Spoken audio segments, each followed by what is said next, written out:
اعوذ باللہ من الشیطان الرجیم، میں پناہ مانگتا ہوں اللہ کی شیطان مردود سے۔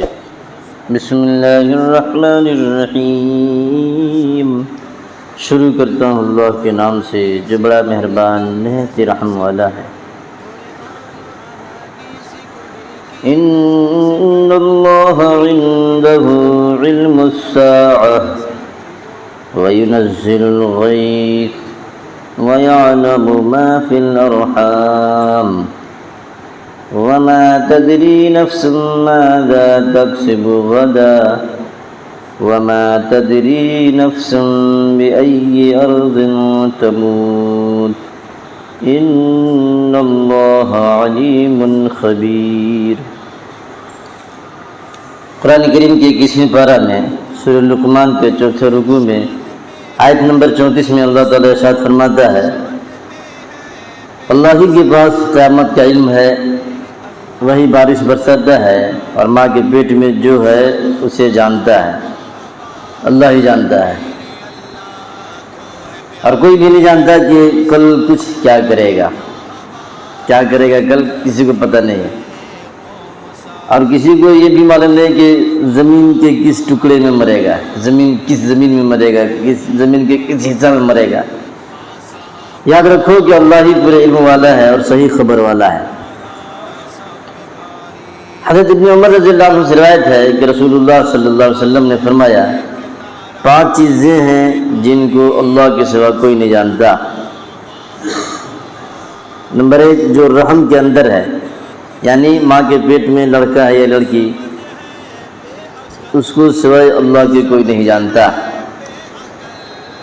دوسرا، کل جو کچھ ہوگا، یعنی کل کیا ہونے والا ہے، اس کو اللہ کے سوا کوئی نہیں جانتا۔ تیسرا، یہ کوئی نہیں جانتا کہ بارش کب ہوگی۔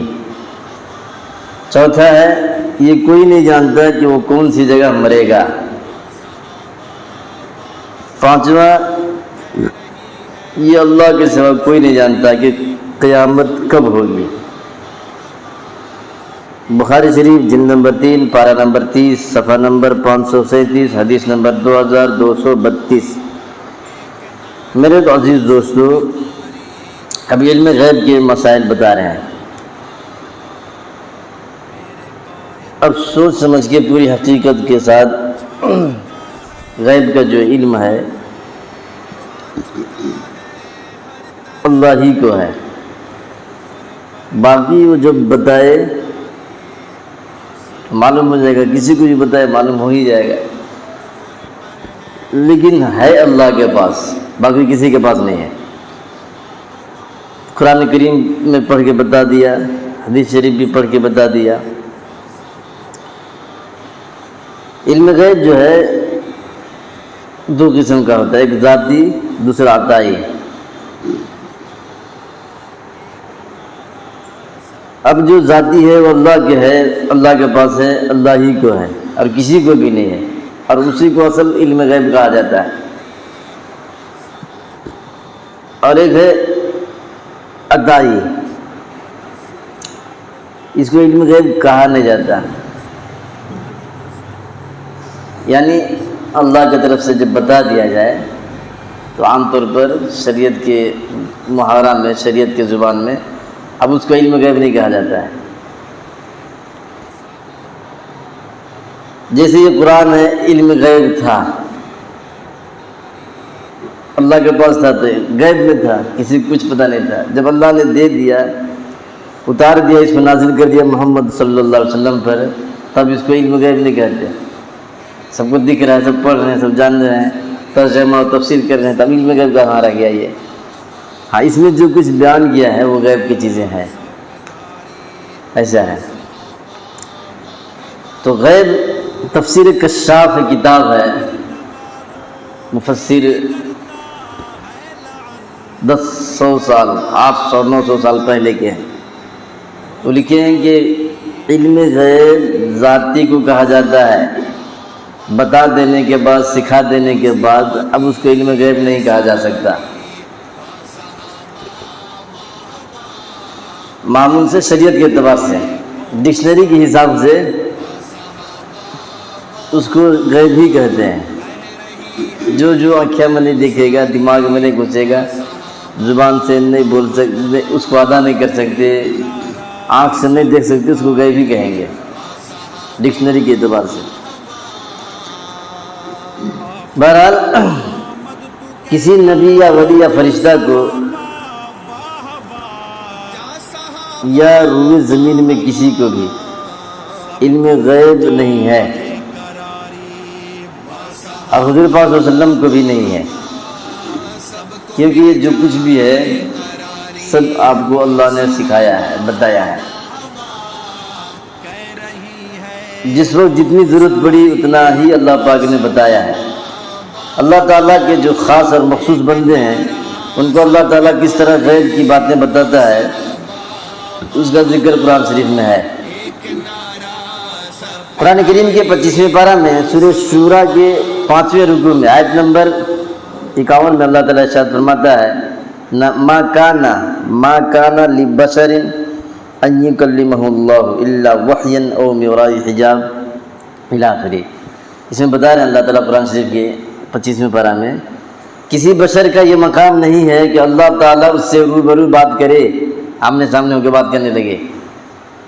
کسی کے پاس اتنا دم نہیں ہے، کسی کے پاس اتنا اختیار نہیں ہے، کسی کے پاس اتنا پاور نہیں ہے کہ اللہ کے سامنے روبرو ہو جائے بات کرنے لگے، ایسا نہیں ہو سکتا۔ بلکہ 3 طرح سے بات ہوتی ہے، یا تو الہام سے، یا تو پردہ کے پیچھے سے، یا فرشتہ کے ذریعہ سے۔ وہ خدا کے حکم سے خدا کو جو منظور ہوتا ہے پہنچا دیتا ہے، وہ بڑا ہی عالی شان اور حکمت والا ہے۔ اللہ تعالیٰ کسی سے روبرو بات نہیں کرتے، بلکہ 3 طرح سے بات کرتے ہیں۔ الہام کے ذریعہ سے دل میں کوئی بات ڈال دینا، یا خواب میں کوئی بات ظاہر کر دینا، اس کو الہام کہتے ہیں۔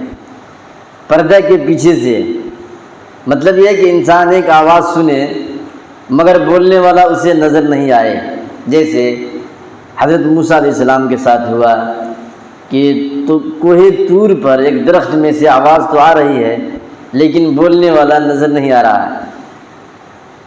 تیسرا ہے وحی کے ذریعہ۔ وحی اس کو کہتے ہیں جو اللہ کی طرف سے فرشتہ خبر لے کے آتا ہے، اس کو کہتے ہیں وحی۔ تو اللہ سے بات کرنے کے لیے 3 طریقے بتائیں: الہام، پردے کے پیچھے سے، وحی کے ذریعے سے۔ ایسے اللہ تعالیٰ اپنے بندوں کو، پیغمبروں کو بتاتا ہے، لیکن ڈائریکٹ آمنے سامنے ہو کے کسی سے بھی بات نہیں کرتا، اس لیے کہ یہ امتحان کی جگہ ہے، یہ دنیا۔ اور دکھنے لگے، آمنے سامنے ہو کے بات کرنے لگے تو پھر امتحان کی جگہ نہیں رہے گا، گڑبڑ ہو جائے گا سب۔ قیامت کے دن اس کا رزلٹ نکلے گا۔ یہاں رہ کے اللہ سے ڈر، خوف، محبت، عقیدت، عبادت اور سب کچھ یہاں بغیر دیکھے رکھنا ہے۔ اس کا جو بدلہ دے گا اتنا دے گا، اپنے فرما برداروں کو ایسا دے گا،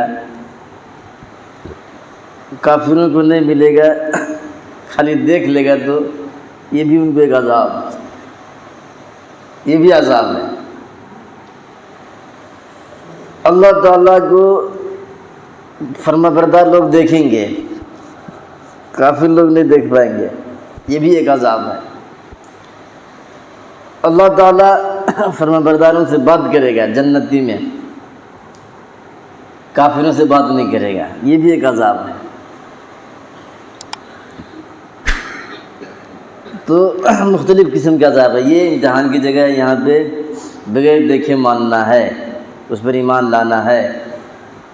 اللہ تعالیٰ ہم سب کو سمجھنے کی، عمل کرنے کی توفیق عطا فرما دے۔